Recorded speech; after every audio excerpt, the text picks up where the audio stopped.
Encircled by two great seas and the Earth's mightiest mountains, India's 400 million people live mainly in tens of thousands of small villages. Such a village is Phursangi in the state of Bombay, just 50 miles from Poona. In Phursangi, the dry season is over. Monsoon rains blowing off the Arabian Sea have refilled the rivers, moistened the earth, and given new life to our land.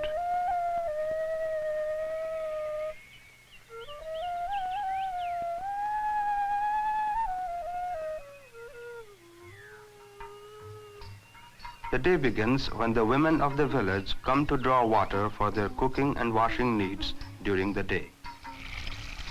These people belong to a traditional warrior group known as Marathas, and for many ages the Marathas have always been farmers. Such a one is Rukmini, wife of Vishnu Shevale, a young farmer in the village.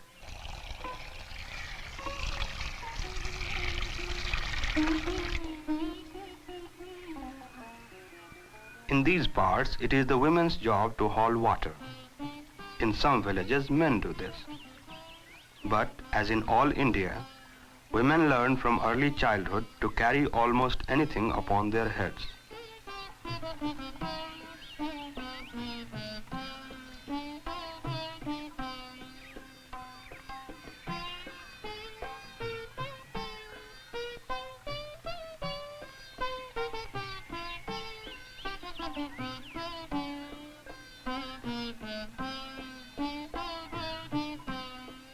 No one knows how old the village is, but today about 5,000 people live here, gaining a livelihood from the sugar and paddy fields, from the onion and garlic patches surrounding our village.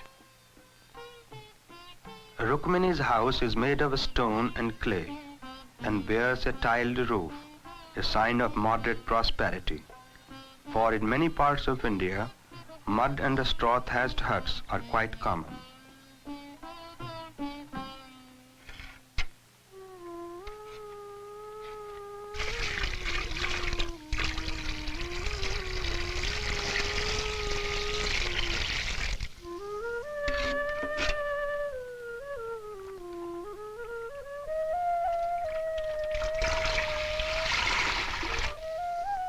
There are 3 children and the youngest is Shiris, 8 months old.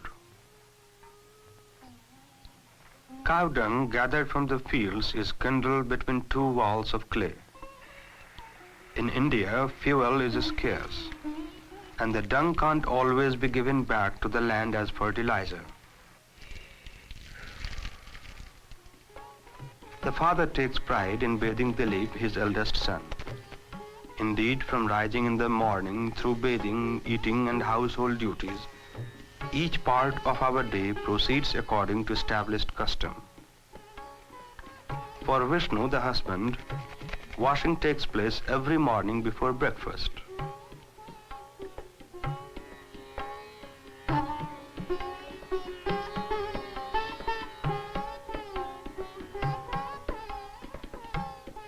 Tea water is first sweetened with candy sugar.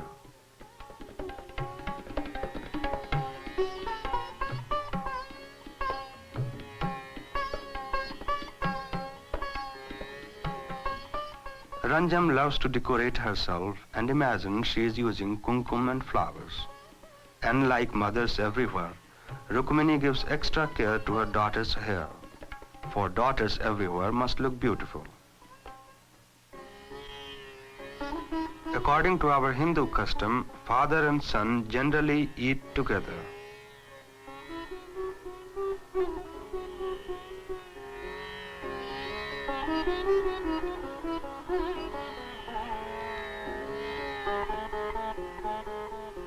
Usually, the Hindu wife does not take food with her husband.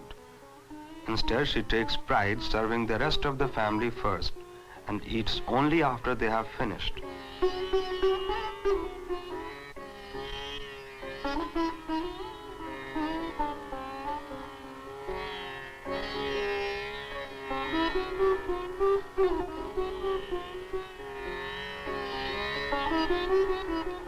Dilip, Vishnu's eldest son, is 5 years old, and already Dilip knows his place and the honor due to him.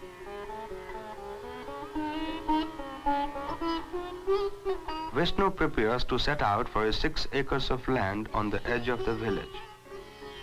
In such a climate as ours, the long linen turban is both light and cool upon the head.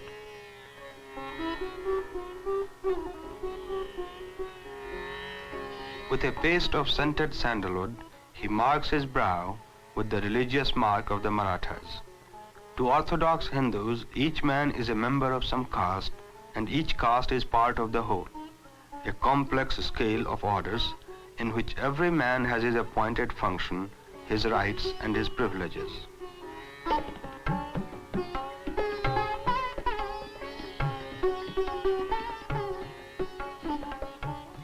In Phursangi, the measure of life is the pace of the bullock, for there are very few machines in the village. And so most of our work is done the time-old way, by the hands of men and the help of bullocks.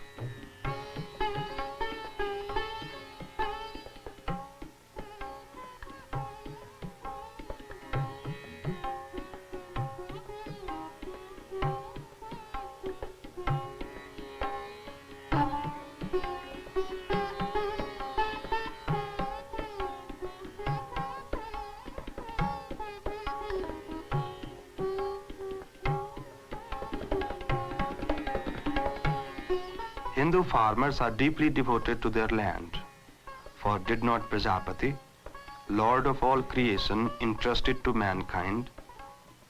And so to us the earth is a mother, to be nourished, and in her body seed sown, and water given to cause crops to rise 100-fold. By mid-morning, the small foot tracks linking Phursangi with nearby villages are alive with people. All the village is busy.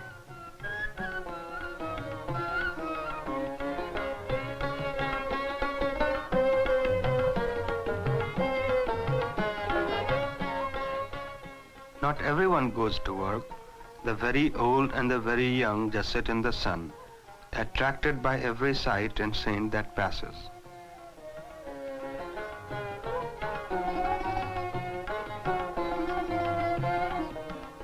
Having left baby Shirish in the care of the 2 older children, Rukmini is off to the Wani shop, the village grocery.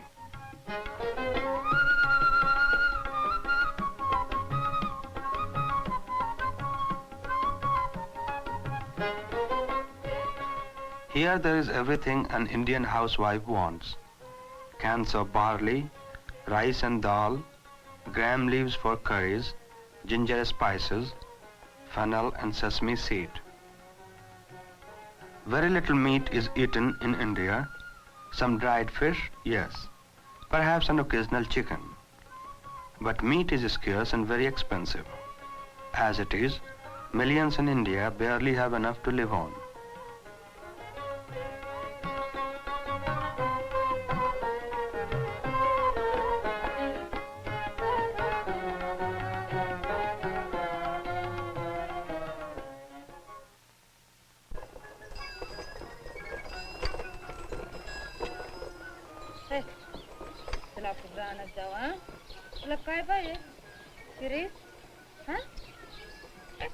Water descends from God Varuna, he who has 2 oceans for his loins and yet is present in every tiny droplet.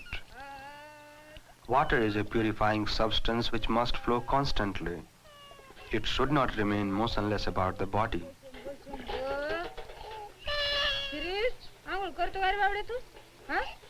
किती शाळा आहे बरं बाबा बरं बरं कुणी मारलं बाबाला कुणी मारलं कुणी मारलं बरं झालं झालं झालं झालं झालं झालं. Finally, water is sprinkled around the child's head to protect him from the evil one. चलतो रे चल तुला बंडी घालते बाबाला बंडी घालायची का Ranjam, bring mummy that powder. पाहुणे तिकडं गंधाची बाटली बस खाली शिरीष चल तुला रानात यायचं Must dress Shirish and put kajal in Shirish's eyes. Yes?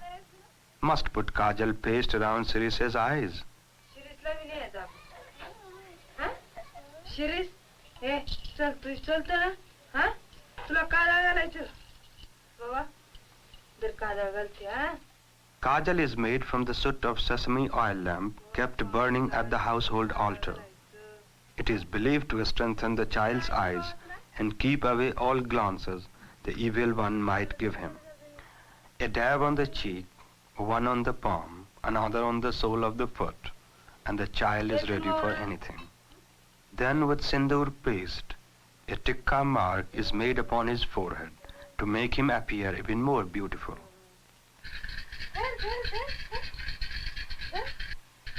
Ah, Shirish, you are such a clever lad, my pet.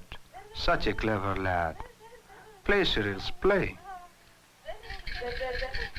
Shall we go to the fields, my son? Are you coming to the fields to see father?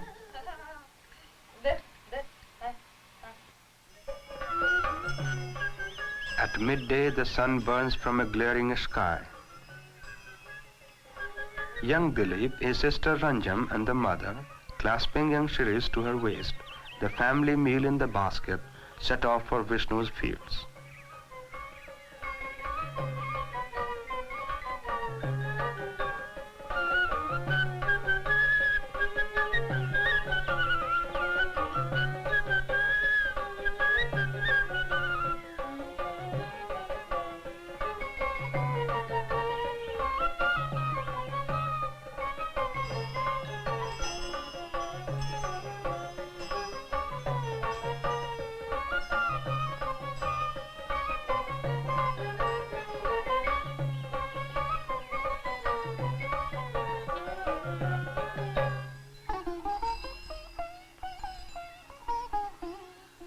Rukmini has brought vegetables, pancakes made of maize flour, and some curried fish.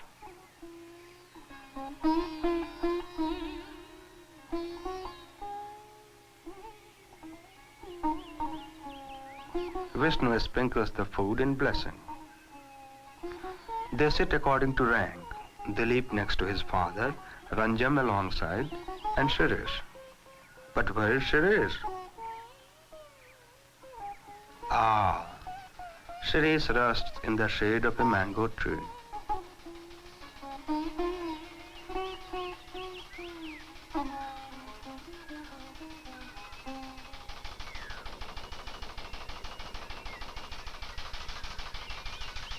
Vishnu's latest joy, a machine worth its weight in gold, to pump up water and so keep his fields moist during the hot, dry seasons.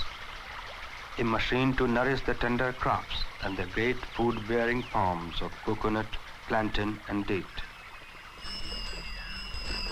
Vishnu's neighbor grows sugar, and this too needs plenty of water, and another machine to squeeze the juice from the cane.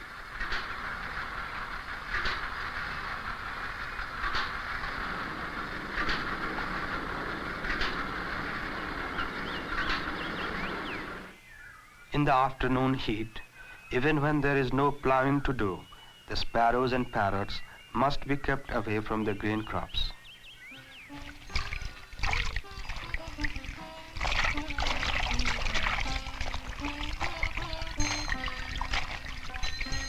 Towards evening, the women of the village gather at the watering place to wash down cattle returning from the fields.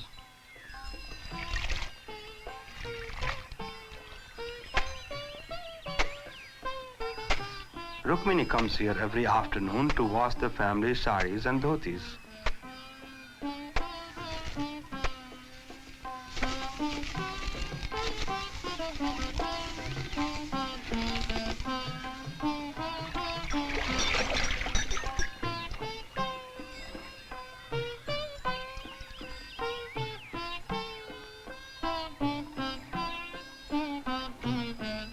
When the last piece of gossip has been exchanged at the pond, the women return to the village to prepare for their menfolk coming in from the fields.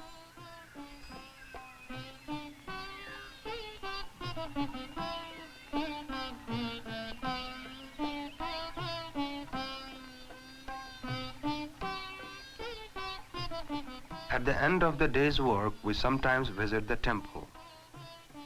Each village has a temple devoted to one particular god. Ours is the monkey god Hanuman, patron of strength and loyalty, right arm of Ram, and a supreme being in the legendary history of the Hindu people.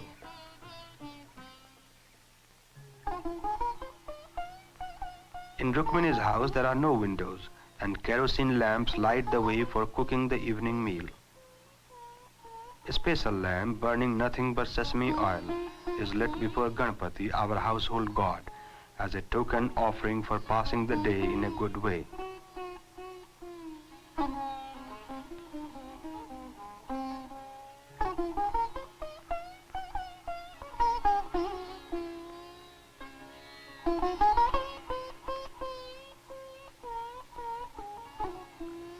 Wheat flour and water are mixed into an unleavened dough for evening chapatis. Rice is the main staple in other parts of India, but around Phursangi the rainfall is just enough for wheat and maize, from which we make our chapatis.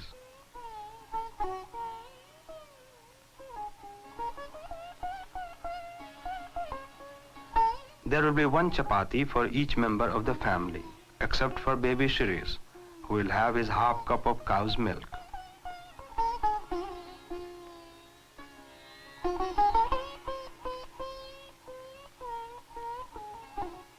On special days, there are mounds of saffron rice on buttered plantain leaves and coconut grated fine, cooked in milk and sugar. But tonight there is just one chapati each, some brinjal vegetable and fresh beans cooked with many spices.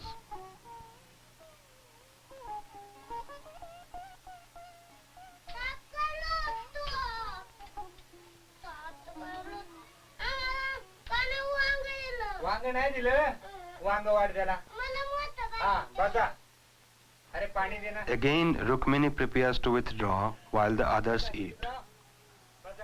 Vishnu sprinkles water and makes namaskar over the food. Dilip attempts to do the same. हो वांग कसं काय झालं रे ते याचं काय झालं काय याचं? तो मनुष्य जो यायचा होता कथा नांगर घेऊ सांगितलं. सांगितलं अरे हे नांगर यायचं काय झालं. So is ending one day in the life of a Hindu family in the village of Phursangi, one small village on our vast subcontinent. But then India lives mostly in our villages. There are over 700,000 of them, and these villages are our joy, our strength, and our life.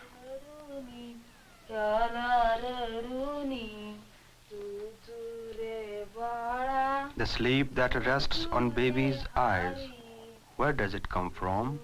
Where does it come from? The smile that flickers on baby's lips, where does it come from? Where does it come from?